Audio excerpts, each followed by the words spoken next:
નમસ્કાર, આપ જોઈ રહ્યા છો નેશન પ્લસ ન્યૂઝ. હું છું આપની સાથે હેતલ ભગત. અરવલ્લી જિલ્લાના વાતાવરણમાં ભારે પલટો જોવા મળ્યો છે, જેને પરિણામે સતત બીજા દિવસે પણ ફૂલ ગુલાબી ઠંડી સાથે ધુમ્મસનું આવરણ સમગ્ર વાતાવરણમાં છવાઈ ગયું છે.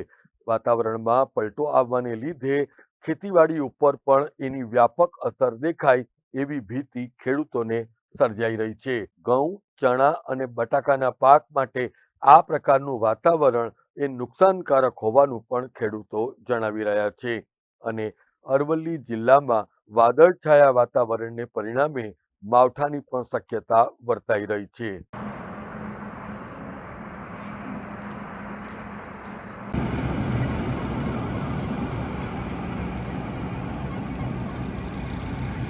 Bureau report, Nation Plus News, Aravalli. સમાચારોના સતત અપડેટ મેળવવા માટે અમારી નેશન પ્લસ ન્યૂઝની યુટ્યુબ ચેનલને સબસ્ક્રાઇબ કરો, બેલ આઇકન દબાવો અને જોડાયેલા રહો ફેસબુક, ઇન્સ્ટાગ્રામ અને ટ્વિટર પર.